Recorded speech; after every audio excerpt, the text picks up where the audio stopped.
ও মাই god, শুরুতে 7 মিনিটে গোল, এরপর 75 মিনিটে কামব্যাক করলেন ইংল্যান্ড। এমন অবিশ্বাস্য খেলার রীতিমতো চমকে দিয়েছেন পুরো ফুটবল বিশ্বকে। নাটকীয়তা আর একের পর এক অ্যাটাক। কঙ্গোর বিপক্ষে ইংল্যান্ডের অবিশ্বাস্য জয়। ম্যাচ শেষে কান্না করে বিদায় নিলেন কঙ্গো। দর্শক, ভিডিওটি না টেনে সম্পূর্ণ দেখার অনুরোধ রইল। দর্শক, আজ নকআউট পর্বে ডিআর কঙ্গোর বিপক্ষে খেলতে নেমেছে ইংল্যান্ড। তবে খেলা শুরু হওয়া মাত্রই 7 মিনিটের মাথায় প্রথম গোল করেন ডিআর কঙ্গো। প্রথম গোল দিয়ে রীতিমতো উল্লাসে মেতে উঠে কঙ্গো। 7 মিনিটে গোল হজম করার পর পাগল হয়ে যায় ইংল্যান্ড। এরপর একের পর এক ফাউল করে কঙ্গোর প্লেয়ারদের আটকে দিয়েছেন। 20 মিনিট যেতে না যেতেই হলুদ কার্ড পেয়েছে জুট বিলিংহাম।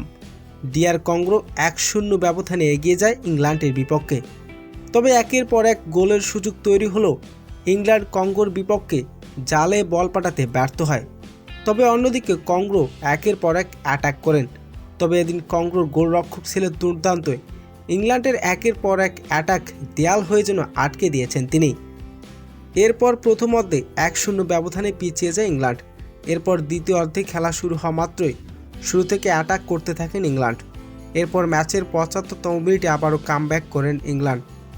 কর্নার থেকে বল ডি বক্সের ভিতরে সুন্দর এক ফ্রিকিকের মাধ্যমে হেডের মাধ্যমে গোল আদায় করে নেন ইংল্যান্ড। আর এতে 1-1 সমতায় ফিরে দুই দল। তবে এ যেন হাই ভোল্টেজ ম্যাচ চোখে পড়ার মতো। এ যেন ফাইনালের রূপ নিয়েছে। প্রতিটা অ্যাটাক যেন সেটাকে দেয়াল ভেবে আটকে দিচ্ছেন প্রতিপক্ষ গোলরক্ষক। এরপর ম্যাচের 86তম মিনিটে আবারও গোলের দেখা পায় ইংল্যান্ড।